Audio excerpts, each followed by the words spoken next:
ci démb yow nan ngay passé 12 ans ci réew nit ki ñëw 2 ans muy régler question nga naan ko non waroo woon da ngaa war a criminaliser 12 ans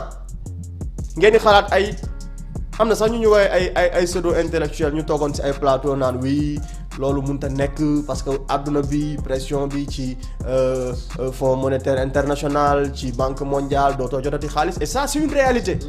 malgré réalité boobu Ousmane nee na ana yàlla ana peuple sénégalais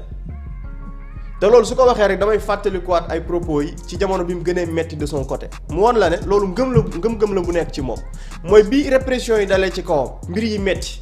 mi ngi wax ne am na sañu ko doon wax naan ko da ngay dem ci ay puissance ak da ngay dem am ñoo wéeru ci seen kaw loolu la woon ne maanaam Ousmane gëmut ay pexe ci jamono jooju la mu waxoon mooy gannaaw yàlla peuple sénégalais laa dénk sam bopp même propos bu la indiwaat démb mooy ana yàlla ana peuple sénégalais mooy yàlla mooy aar yàlla moom moo mën a aar nit gannaaw loolu peuple bii fii ak ñu ngi def bloc ci sama ginnaaw amul lenn loo xam ne dama koy ragal mais pour man loolu ku ko wax ñëpp ñu bëgg lu baax ci réew mi même bu dee sur cette question kese la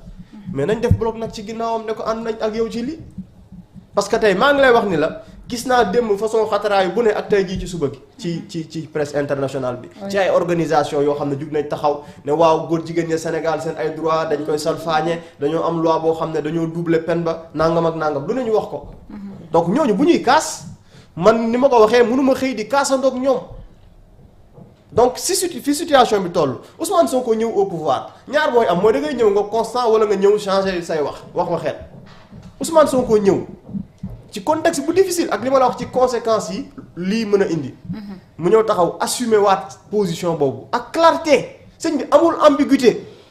amul wiiri amul layami kan limal leen ma benn homme politique wala waxuma sax premier ministre homme politique ci Sénégal bu mës a am discours bu clair ci homosexualité ni li ngeen dégg démb ci assemblée nationale bu ñu naxante limal leen ma nit amul ça n'existe pas gars yi dañoo ñëwoon fii rek di layam kii naan oui on a des homosexuels chez nous ils sont pas inquiétés par l'État nangam ak nangam tappale kese lañ fi nekkee woon kii ñëw am si une position claire et ferme ñu ne déetawaay mu ne léegi sax yaa ngi wax sànq met ci le fait que criminaliser wuñu waaye sax est-ce que la ñu def gënut a discriminalisation gën koo sécuriser. Absolument. parce que fait complexité yi am ci procédure yeeg longue détention yeeg mu ne xaaral loolu dinañ fexe ba du am il faut que ñu jàng ci sunu ay erreurs. Tout à fait. donc ñu ñëw indi loo xamante ne tey doublé nañ peine bi ba pare dem ba tënk àttekat bi ne ko yow sax daan bi lu mu ndaw di nga jël 5 ans lu mu ndaw maanaam da nga doon gis tey ji koo xam ne dañ ko doon toppee sax loo xam